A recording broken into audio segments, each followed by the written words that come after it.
Captain Zahra Chen gripped the command rail of the EDF Defiant as the alien ambassador's hologram flickered before her. The Arcturian's multiple eyes blinked in a pattern that the crew had come to recognize as contemptuous amusement. "Your quaint vessels are charming, Captain," Ambassador Thrick said, mandibles clicking. "But surely you don't expect to be taken seriously by the Galactic Concord with such primitive technology? Even the Proxima colonies have outpaced Earth's capabilities." Zahra maintained a diplomatic smile, though her knuckles whitened against the rail. For 3 years, since first contact, Earth had endured the condescension of the spacefaring races that comprised the Galactic Concord. Humanity had been relegated to observer status, denied a vote, denied respect, denied protection. "The Earth Defense Force appreciates your concern, Ambassador," she replied evenly. "We look forward to demonstrating our capabilities at the upcoming Concord Summit." When the transmission ended, Zahra's smile vanished. "Status on Project Quicksilver?" she demanded. Her XO Commander Jackson stepped forward. "Dr. Okafor's team has completed final calibrations. The Hyperspeed drive is online and ready for testing. And the Concord remains unaware." "Yes, Captain. They've been monitoring our conventional fusion drives. They have no idea what we've been developing in parallel." Zahra nodded.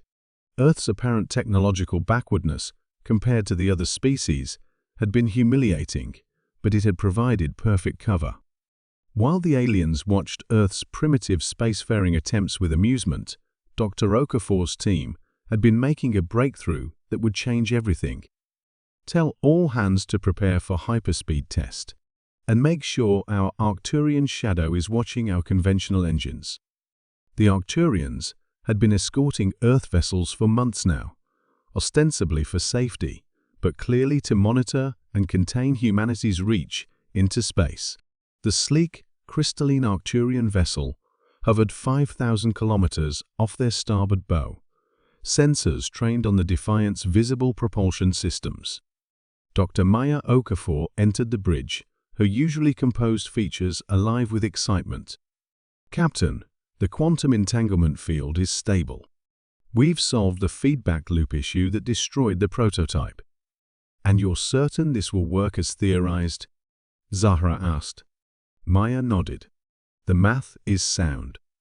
While conventional faster-than-light travel requires enormous energy to warp spacetime, hyperspeed creates quantum entanglement between departure and arrival points.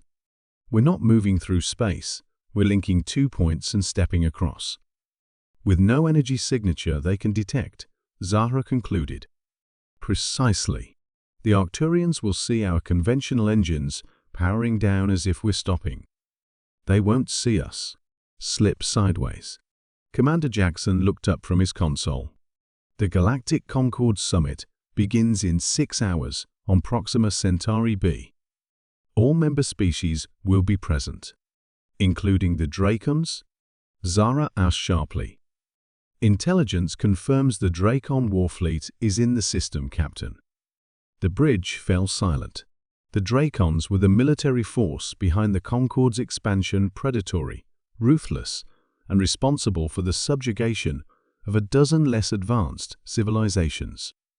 Earth had intercepted enough communications to know that humanity was next on their list once the diplomatic facade had served its purpose. "Set coordinates for Proxima Centauri b," Zahra ordered. "Plot an arrival point directly above the summit chamber." As the crew prepared, Zahra reviewed Earth's intelligence on the summit. The Dracons had proposed a motion to administer Earth's development, a thinly veiled pretext for occupation. With humanity absent and relegated to non-voting observer status, the measure would almost certainly pass. "Hyperspeed drive charged and ready," reported Maya. "Conventional engines powering down." On the view screen, the Arcturian vessel adjusted course, moving closer as they detected the Defiant's apparent shutdown. "They're hailing us," said Communications Officer Lai. "Ignore it," Zahra ordered. "Initiate hyperspeed." Now. For a heartbeat, Nothing seemed to happen. Then reality flickered. Stars smeared across the view screen, not in the streaking pattern of conventional sci-fi faster-than-light travel, but in a kaleidoscopic rearrangement, as if the universe was a puzzle being reassembled around them. And then, impossibly, they were there. Proxima Centauri b hung before them, its terraformed surface glittering with the lights of the Concorde's temporary capital. Directly below, the transparent dome of the summit chamber gleamed. 4 minutes, whispered Jackson. We just traveled 4.2 light-years in 4 minutes. And without a detectable energy signature, added Maya triumphantly. The conventional approach would have taken weeks, even with the fastest Concorde ships. Status of the Dracon fleet? Zahra asked. Maintaining orbit on the far side of the planet. They've detected us, but they're confused. No ship registry matches our signature. Zahra allowed herself a small smile. Open a channel to the summit chamber. Full visual. The view screen shifted to show the interior of the massive chamber, where hundreds of alien delegates from across the galaxy sat in tiered rows. At the central podium stood High Chancellor Vrex of the Dracons, mid-speech. And so the Concorde must act to secure Earth's development along appropriate lines. Pardon the interruption, High Chancellor. Zahra's voice boomed through the chamber as her image appeared on the summit's displays. The Earth Defense Force wishes to address the Concorde. The chamber erupted in confusion. The Arcturian delegation rose in protest. Impossible. Their lead diplomat shouted, Earth vessels cannot reach Proxima without weeks of travel. They are being monitored. Evidently, Zahra replied calmly, your information is outdated. On cue, 12 more Earth vessels materialized in orbit around the planet, having followed the Defiant's quantum path. The Dracon warfleet is moving to intercept. Jackson reported. Project our fleet capabilities onto the summit screens, ordered Zahra.